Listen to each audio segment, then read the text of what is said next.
کے اندر انبیاء کرام کے مزارات بھی موجود ہیں. سبحان اللہ. اور یہ مجدد پاک نے خود اپنے مکتوبات کے اندر فرمایا کہ جب آپ کشف کے اعتبار سے کشف کے طور پر آپ کو یہ معلوم ہوا کہ پنجاب کی سرزمین کے اندر سرحد کا جو علاقہ ہے یہ انبیاء کرام بھی تشریف فرمائے. سبحان اللہ. اور صحابی رسول بھی یہاں ایک تشریف فرمائے.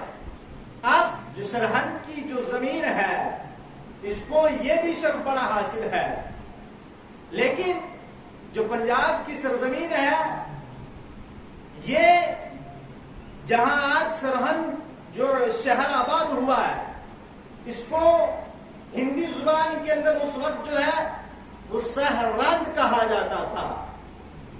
اب سہرند کے جو معنی ہیں الگ سے، سہ کو ہندی میں جو ہے وہ شیر کہتے ہیں، رند کو جو ہے وہ جنگل کہا جاتا ہے ہندی زبان کے اندر.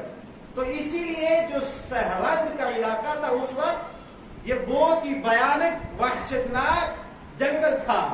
اس کے اندر شیر بھی رہا کرتے تھے اور بھی جنگلی جانوروں کا یہاں بسیرا تھا.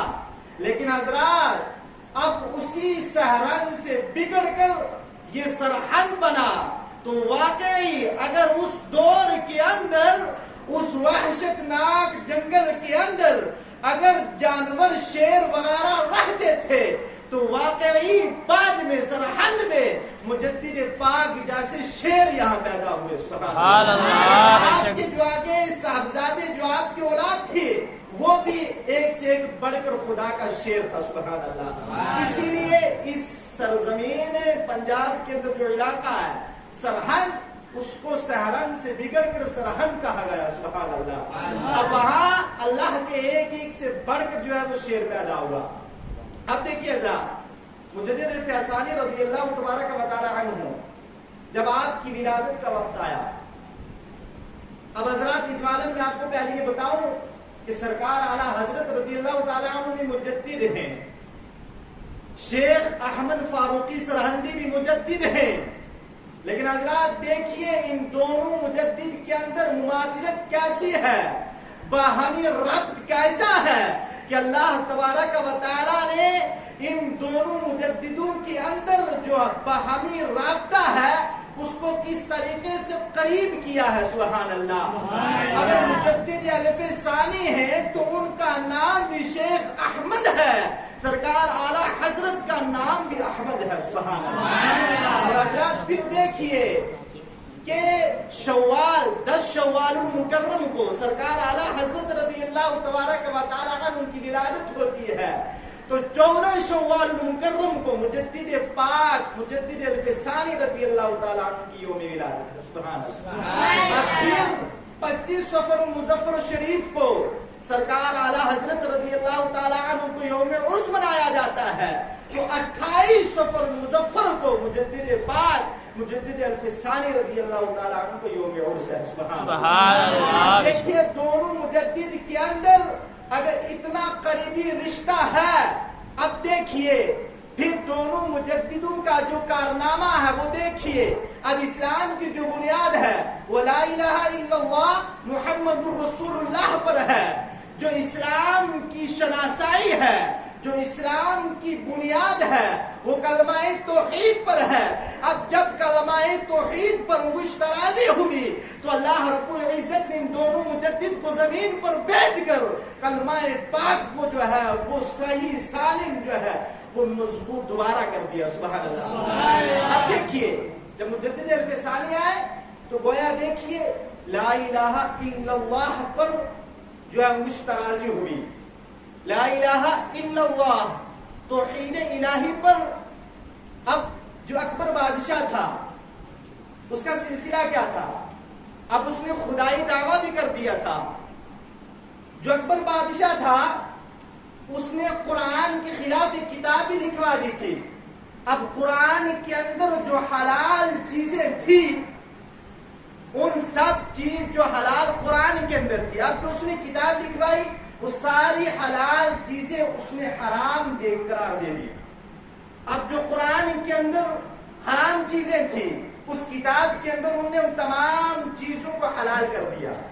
اب حضرات دیکھیے مثال کے طور پر جو سور کا گوشت وغیرہ تھا، اب بکر کا جو گوشت وغیرہ تھا، اب جو سور کا گوشت، کتوں کا گوشت تھا، اس کو حلال قرار دیا اکبر بادشاہ نے، اور مارکیٹ کے اندر، بازار کے اندر یہ شرع عام بکنے لگا. اب قرآن سے اس طریقے سے اس کا جو دین، اس نے دین الہی نیا دین بنایا تھا، وہ ٹکرانے لگا. اب مساجد بھی اکبر بادشاہ نے گرا دی، اور جو مدارس تھے وہ سارے گرا دیے. حضرات یہاں تک کہ جو مسجدیں، جو مدرسے بچ گئے، اکبر بادشاہ نے یہ حکم دیا کہ ان مسجدوں کے اندر، ان مدرسوں کے اندر جو ہے وہ ہر طریقے سے اس طریقے سے کیا جائے کہ جو مسجدیں بچ گئی ہیں ان مسجدوں کے اندر حاجیوں کو، گھوڑوں کو مار دیا جائے. اب اس طریقے سے رسول اللہ کے گھر کی بھی بے حرمتی ہو رہی تھی، اللہ کے گھر کی بھی بے حرمتی ہو رہی تھی.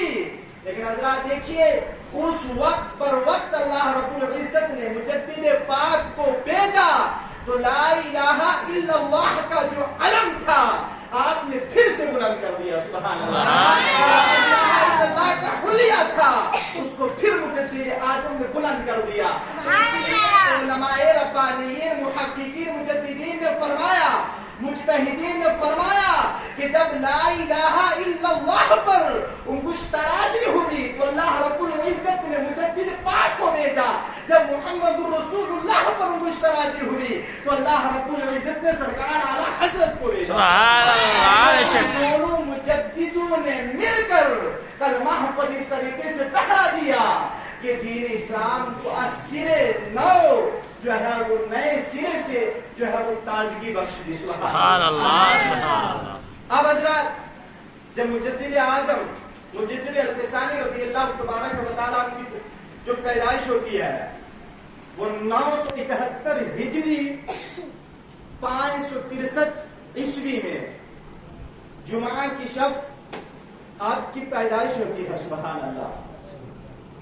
اور آپ کے نور کے ظہور سے جہاں تو منور ہوتا ہی ہے، اہل جہاں بھی منور ہو گئے. سبحان اللہ. اور جو آپ کا نام مبارک ہے وہ شیخ احمد سرہندی ہے، اور جو آپ کی کنیت ہے وہ ابو البرکات ہے. آپ کا جو منصب ہے، آپ کا جو لقب ہے، آپ کا جو منصب ہے وہ قیوم زماں ہے، اور جو آپ کی القاب ہیں وہ خزینۃ الرحمہ اور مجدد الفسانی ہے. سبحان اللہ. آپ کا جو مسلک مذہب تھا وہ حنفی تھا، اور آپ کا جو طریقہ تھا وہ مجددیہ، نقشبندیہ، سہروردیہ، قادریہ کے علاوہ جو ہے آپ اس طریقے سے سلسلہ نقشبندیہ کو بھی آپ آگے بڑھاتے ہیں. سلسلہ مجددیہ میں بھی آپ کا اسی طریقے سے طریقہ تھا. اب حضرات دیکھیے جس رات مجدد الفسانی رضی اللہ تبارک و تعالیٰ عنہ کی پیدائش ہوئی شب جمعہ ہے. اب اس رات اکبر بادشاہ نے، آپ نے اجمالاً سماعت فرمایا کہ اکبر بادشاہ نے جو ہے ہندوستان کے اندر پورا اسلام کا نظام بگاڑ دیا، یہاں تک کہ اس نے خدائی دعویٰ کرنے کے بعد جو ایک مہر بنائی، اس مہر کے اوپر لکھوا دیا جل جلالہ اکبر، جل شانہ اکبر. اس طریقے سے اس نے مہر بنا دی. اب جو اکبر بادشاہ تھا اس نے پورے طریقے سے، اب جو مذہب اسلام مسلمانوں کے علاوہ جو قومیں تھی وہ ساری تو اس کے ساتھ راضی تھی، لیکن جو مسلمان تھے وہ بہت تذبذب کے شکار ہو گئے کہ اب دین اسلام کو کس طریقے سے آگے بڑھایا جائے. دین اسلام اس وقت بھی، یہ ہر دور کے اندر ہوتا ہے، اس وقت بھی کچھ لوگ تھے جنہوں نے اکبر کے ساتھ مل کر یہ فتویٰ دے دیا. یعنی بکنے والے مولوی اس وقت بھی تھے، علماء سو جن کو کہا جاتا ہے، جو بادشاہ کی باتوں میں آ کر انہوں نے فتویٰ جاری کر دیا کہ سجدہ تعظیمی اکبر بادشاہ کو کرنا جائز ہے. اب حضرات دیکھیے زکوٰۃ کا بھی پورا معمول جو ہے وہ ختم کر دیا گیا، نمازوں کا معمول بھی پورا ختم کر دیا گیا، یعنی کہ ہر طریقے سے اسلام کا حلیہ پورے طریقے سے بگاڑ دیا گیا. اب ایک ایسے مرد مجاہد کی آمد ہونی چاہیے تھی کہ جو وقت کے بادشاہ کے ساتھ آمنے سامنے ٹکر لے اور دین اسلام کے حلیے کو جو نبی اکرم صلی اللہ علیہ وسلم سے دین چلتا آیا ہے اس حلیے کو قوم کے سامنے اسیر نو جو ہے وہ پیش کرے. اب حضرات جس رات مجدد پاک کی آمد ہو چکی شہر سرہند کے اندر آپ کی تشریف آوری ہوئی. آپ کی والدہ ماجدہ فرماتی ہیں کہ جب میرا لخت جگر اس دنیا میں تشریف لے آیا تھوڑی دیر کے لیے مجھ پر بے ہوشی طاری ہو گئی. میں کیا دیکھتی ہوں کہ اس امت کے جو پہلے اللہ کے ولی ہیں جو بعد کے اللہ کے ولی ہیں وہ سارے ولی آج میرے گھر میں تشریف لے آئے. سبحان اللہ. اور انہی میں سے ایک بندہ یہ کہہ رہا ہے کہ اس بچے کی زیارت کیجئے.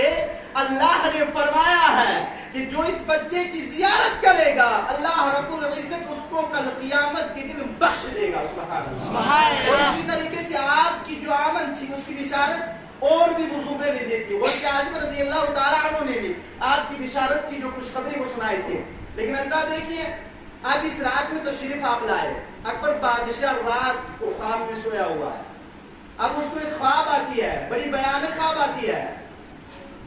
اب وہ خواب کے اندر دیکھتا ہے کہ شمال کی جانب سے ایک تیز و تند ہوا آندھی طوفان آتا ہے.